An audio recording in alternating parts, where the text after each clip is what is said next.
The 100% PPE requirement, that's personal protective equipment. Is it helping us or hurting us? Well, let's find out some more.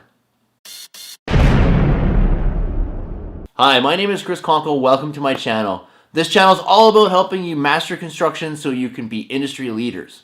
Today we're talking about the 100% PPE requirement that a lot of companies are adopting these days.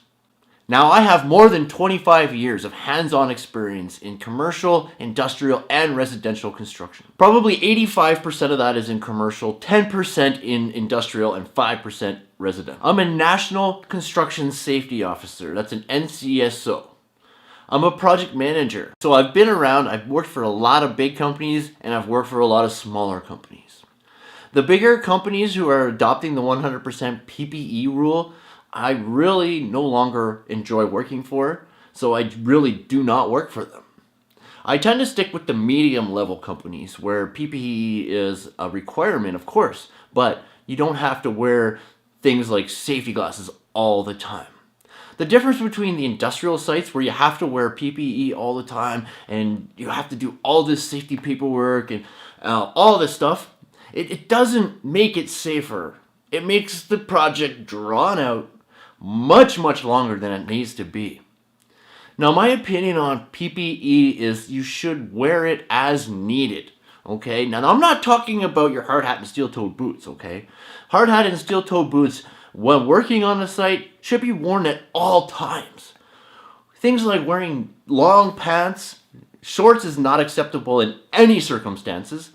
Wearing long pants and t-shirts are okay, okay? Some sites actually even require long sleeve shirts no matter how hot it is.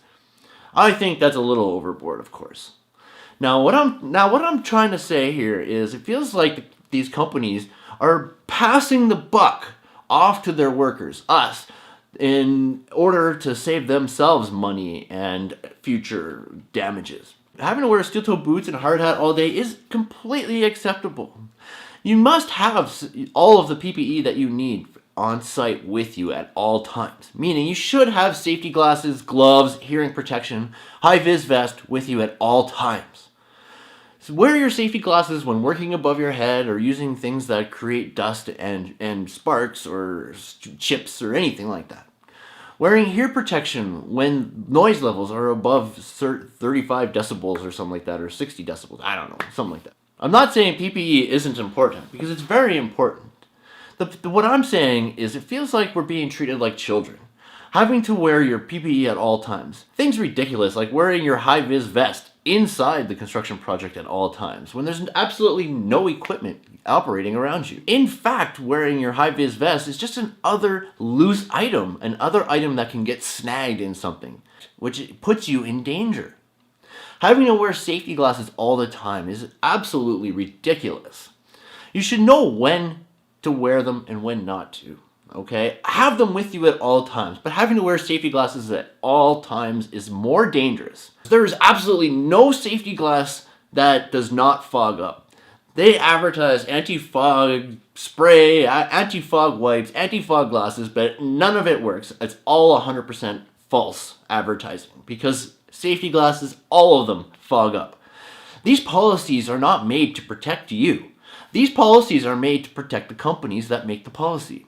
The reason being is what makes construction so dangerous is that there's not enough inspections being done and there's not enough safety inspectors. The 2017 Liberty Mutual Workplace Safety Index tells us that U.S. companies are shelling out $60 billion a year related to workplace injuries and illnesses. If they would just turn that $60 billion around and hire more safety professionals, more inspectors, force inspections, then this is what is going to help save us. What's hurting us is this 100% PPE rule. It doesn't help. It is absolutely more dangerous. The most recent statistics I could find was a 2016 BLS report that stated that in the United States, the private sector reported 2.9 million workplace injuries and illness, a third of that being lost time incidents. The public sector reported another 752,000 and so workplace injuries and illnesses. That's up 7% from the previous year. In the US, workplace fatalities was over 5,000 people in 2016. That's 14 people a day on average are dying. Why not take that money and give people more? Hire more people. Hire more safety inspectors.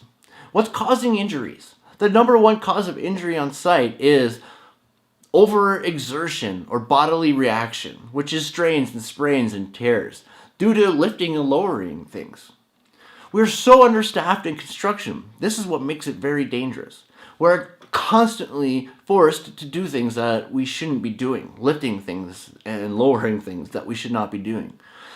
If we were to take that $60 billion, start paying tradespeople more, and start attracting more people into the industry so that we have a bigger workforce, more help on site, this is what's going to help us.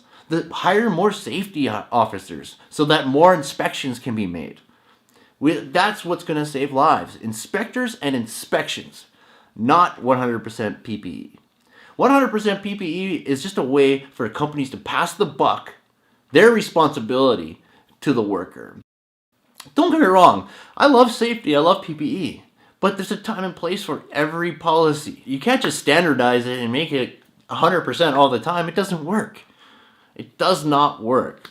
And I do not believe for 1 second that these policies are saving lives or saving injuries.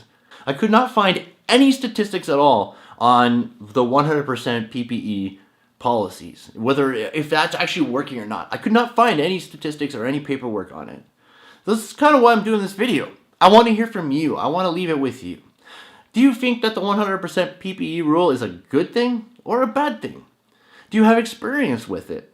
Do you think it's necessary to have to wear all that PPE all the time? Or do you think it should be left up to the worker to wear what is required per the task? Let me leave it with you. Let us know down in the comments what you think of this 100% PPE rule. If you have any experience with it, what your thoughts are. What do you think could make the construction industry more safer? Let's get this discussion started and get to the bottom of this 100% PPE thing. Do you think it's a way to pass the buck to the workers, or do you think it's an effective safety measure? It's up to you. Let me know what you think down in the comments. If you're new to chriskonklevlogs, make sure you subscribe right there below. Hit that bell notification icon so you don't miss when I go live every single Sunday morning and now Tuesday evenings. YouTube thinks you might like this video here on the top, so give it a watch. I'll put another playlist down below for you. This is Chris, everyone. Bye for now.